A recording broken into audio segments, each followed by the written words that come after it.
வணக்கம்.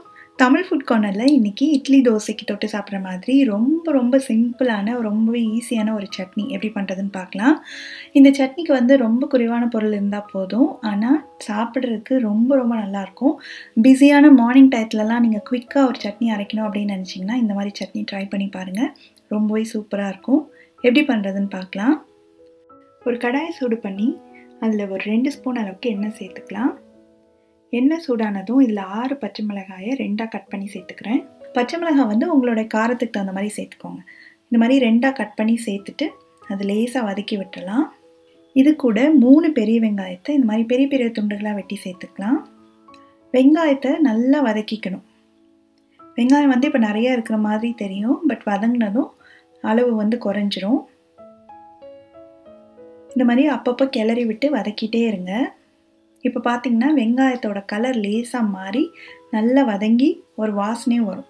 இந்த ஸ்டேஜில் தக்காளி சேர்த்துக்கலாம். தக்காளி நான் 3 மீடியம் சைஸ் தக்காளி சேர்த்துருக்கேன். நீங்கள் குட்டி தக்காளியாக இருந்ததுன்னா 4 தக்காளி சேர்த்துக்கோங்க. தக்காளியும் சேர்த்துட்டு நல்லா வதக்கிக்கணும். தக்காளி நல்லா சாஃப்டாக மசிஞ்சு வரணும், அந்த அளவுக்கு வதக்கி விட்டுறணும். இப்போது இந்த சட்னிக்கு அவ்வளோதான். வெங்காயம், தக்காளி, பச்சை மிளகாய் அவ்வளோதான். நீங்கள் காஞ்ச மிளகாய் சேர்க்குறதுக்கு பதிலாக பச்சை மிளகாய் சேர்த்து ட்ரை பண்ணி பாருங்கள். அதோடய டேஸ்ட் ரொம்பவே டிஃப்ரெண்ட்டாக நல்லாயிருக்கும். இப்போது தக்காளி நல்லா மசிஞ்சு வதங்கிடுச்சு. இப்போ ஸ்டவ் ஆஃப் பண்ணிடலாம். நல்லா கொஞ்சம் நேரம் அப்படியே ஆறட்டும். இப்போது அதை மிக்ஸி ஜாருக்கு மாற்றிட்டு தேவையான அளவு உப்பு சேர்த்துக்கலாம்.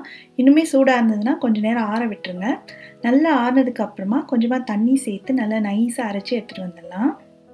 பாருங்கள், இந்த மாதிரி அரைச்சாச்சு.